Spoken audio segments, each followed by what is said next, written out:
Hello guys, അപ്പോൾ ഇത് army ക്യാൻറ്റിനകത്ത് തന്നെയാണ് കേട്ടോ. അവിടെ ഒരു കോംപ്ലക്സ് ആണ്. അപ്പോൾ നമ്മൾ ക്യാൻറ്റിനകത്ത് ഒത്തിരി കോംപ്ലക്സുകളും അതുപോലെ ഫുഡ് കോർട്ട്, ബാങ്ക് എല്ലാം ഉണ്ട്. ഇവിടെ തന്നെ എല്ലാം ഉണ്ട്.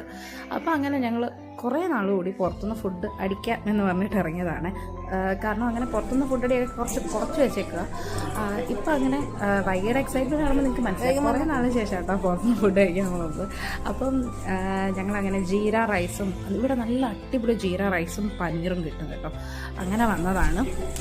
അപ്പോൾ ഞങ്ങൾ ആദ്യം വിചാരിച്ചു അവിടെ നിന്ന് തന്നെ കഴിക്കാമെന്ന്. പിന്നെ ഞങ്ങൾ വീട്ടിൽ കൊണ്ടുവന്നിട്ടാട്ടോ കഴിച്ചത്. കാരണം അത്ര സമയമില്ലായിരുന്നു. ഒത്തിരി ഇരുട്ടിയിട്ട് ഇറങ്ങിയപ്പോഴത്തേക്കിന് ഈ കടയൊക്കെ ക്ലോസ് ആവുന്നു. അങ്ങനെ ഞങ്ങൾ പുറത്ത് ഫാസ്റ്റ് ഫുഡ് ഏരിയ പോയപ്പോൾ അവിടെ നല്ല അടിപൊളി മുരിഞ്ഞ ദോശയൊക്കെ ചുടുന്നു. അപ്പോഴാർത്തത് അയ്യോ ദോശ വാങ്ങിച്ചാൽ മതിയായിരുന്നു എന്ന്. എന്തായാലും ഓർഡർ ചെയ്തില്ലേ, അപ്പം പിന്നെ വെയിറ്റ് ചെയ്യാമെന്ന് വെച്ചു. അങ്ങനെ ഞങ്ങൾ അവിടുത്തെ കാഴ്ചകളൊക്കെ കണ്ടു. ഒരു ഐസ്ക്രീമും കഴിച്ചുകൊണ്ട് നിന്നപ്പോഴാണ് ഞാൻ ആ കാഴ്ച കണ്ടത്. വേറൊന്നുമല്ല, കൊന്നപ്പൂ.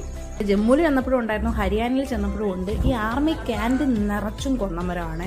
അത് മാത്രമല്ല, വിഷുവിൻ്റെ അന്നൊന്നും ഒരെണ്ണവും പൂത്ത് കണ്ടില്ല. വിഷു ഒക്കെ കഴിഞ്ഞ് ഒരു മാസം കഴിഞ്ഞപ്പോൾ എല്ലാ മരവും അവിടെ ഇവിടെ എല്ലാം എവിടെ റോഡിൽ പോയാലും കൊന്നപ്പൂ കാണാം. അപ്പോൾ അതെല്ലാം പൂത്തൊലഞ്ഞ് ഇങ്ങനെ നിൽക്കുകയാണ്.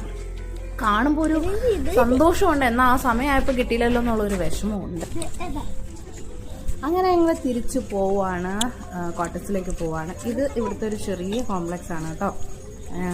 ഇവിടെ എല്ലാം ഉണ്ട്, നമുക്ക് വേണ്ടുന്ന എല്ലാം. ഇപ്പം ഡ്രസ്സിനാണെങ്കിലും മെഡിക്കൽ സ്റ്റോർ ആണെങ്കിലും ബാങ്ക് ആണെങ്കിലും അങ്ങനെ എല്ലാം ഉണ്ട് കേട്ടോ. വീട്ടിൽ പോയി അടിപൊളി ജീര റൈസും പനീറും ചിക്കനും ഉണ്ടായിരുന്നു.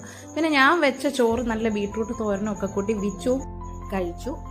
അപ്പോൾ okay, bye, see you in my next video.